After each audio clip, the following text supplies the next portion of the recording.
Hello everyone, তোমরা সবাই কেমন আছো? আশা করছি তোমরা সবাই খুবই ভালো আছো, আর আমিও খুবই ভালো আছি।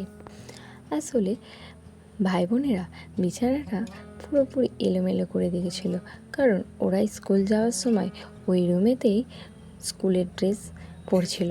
আর দেখো আব্বু মায়ের রুমটাকে কেমন করে দিয়েছে, পুরো এলোমেলো লণ্ডভণ্ড করে দিয়েছে। তাই জন্য আজ আমার বেশি কিছু কাজ ছিল না, আমার কাজ ছিল শুধু আব্বু মায়ের বিছানাটা পরিষ্কার করা। আসলে আব্বু মায়ের রুমটাতে কোনো খাট ছিল না, নর্মালি একটা স্পঞ্জের গদি বিছানা ছিল। সেটাকে আমি ভালো করে ঝেড়ে বিছানার চাদরটাকেও ঝেড়ে ভালোভাবে চারদিকটা বিছানার চাদর বিছিয়ে মুড়ে দিচ্ছি, যাতে দেখতে সুন্দর লাগে ও পরিপাটি। এরপরে আস্তে আস্তে বালিশগুলোকে ঝেড়ে তার কভার পরিয়ে আমি সেখানে এক সাইডে রেখে দিলাম। ও এটা হয়ে গেলে রুমটা অপরিষ্কার হয়ে গেছিলো এবং চারিদিকটা ধুলো হয়ে গেছিলো। তাই জন্যে আমি কী করলাম, ঝাড়ু দিয়ে ঝাড় দিয়ে দিলাম পুরো রুমটাতে।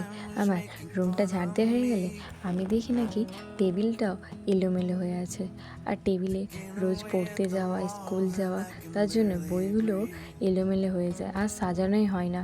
তাই জন্য বিছানার সঙ্গে সঙ্গে টেবিলটাও ঝেড়ে বইগুলোকে সাজিয়ে রেখে দিচ্ছি। সবার প্রথমে মোটা বইগুলো এক সাইডে ও মাঝে স্কুলের টেক্সট বই, ও তারপরে খাতাগুলো এক সাইডে সাজিয়ে আমার টেবিল গোছানো কমপ্লিট হয়ে গেছিলো। দেখো আমার রুমটা পুরোপুরি পরিষ্কার পরিপাটি হয়ে গেছে। তোমাদেরকে কেমন লাগলো কমেন্টে জানিও।